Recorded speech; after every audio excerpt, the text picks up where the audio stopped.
Hello friends, ನಾವೀಗ ಆಂಜನೇಯ ಮಹಾದೇವ ಬೆಟ್ಟಕ್ಕೆ ಹಾಗೆ ರೀಚ್ ಆದ್ವಿ. 2.5 ಕಿಲೋಮೀಟರ್ ನಡ್ಕೊಂಡು ಶಿಸ್ತಾಗಿ ಬಂದ್ವಿ ನಾವೀಗ. ಇಲ್ಲಿ ನೋಡಿ ಫ್ರೆಂಡ್ಸ್, ಇದೆ ಆಂಜನೇಯ ಮಹಾದೇವ ಬೆಟ್ಟ ದೇವಾಲಯ. ದೇವರ ನಾಡಿಗೆ ಬಂದಿದ್ದು ಖುಷಿಯಾದ ಮಾತು. ದೇವರ ನಾಡಿಗೆ ಬಂದಿವಿ ನಾವು. ಬನ್ನಿ, ದೇವ್ರನ್ನ ದರ್ಶನ ಮಾಡಿಸ್ತೀನಿ. ಬನ್ನಿ ಬ್ರೋ, ನಾವು ಚಾಮುಂಡಿ ತಾಯಿಯ ದರ್ಶನ ತಗೊಂಡು ಆಮೇಲೆ ಮಹಾದೇವ ಬೆಟ್ಟಕ್ಕೆ ಹೋಗೋಣ. ಬನ್ನಿ ಬ್ರೋ. ಸಸ್ನಲ್ಲಿ ಮಸ್ತ್ ಅನ್ಕೊಂಡು ಪರ್ಮಿಷನ್ ಕೇಳಿ ದೇವ್ರ ನೋಡಕ್ಕೆ ಹೊಂಟಿವಿ. ನೋಡಿ ಫ್ರೆಂಡ್ಸ್, ಇಲ್ಲಿ ಹೇಗಿದೆ ಪ್ರದೇಶ ಅಂತ.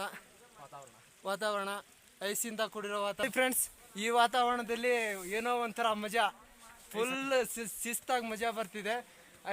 ಐಸಿಕೆಯಿಂದ ತುಂಬಿರೋ ಇದು ಇಲ್ಲಿ ನೋಡಿ, ಸುರಿತಿರೋ ನೀರು ಕೂಡ ಐಸಾಗಿದೆ ಬ್ರೋ. ಇದೆ ನೋಡಿ ಆಂಜನೇಯ ಮಹಾದೇವ್ ದೇವರ ದರ್ಶನ ಮಾಡ್ಕೊಳ್ಳಿ. ಐಸಿನ ಗಡ್ಡೆನೇ ಇದೆ, ಹಾಗಾಗಿ ನಿಮಗೆ ದೇವ್ರು ಕಾಣಿಸ್ತಿಲ್ಲ ಅಂದ್ರು ಅಡ್ಜಸ್ಟ್ ಮಾಡ್ಕೊಳ್ಳಿ.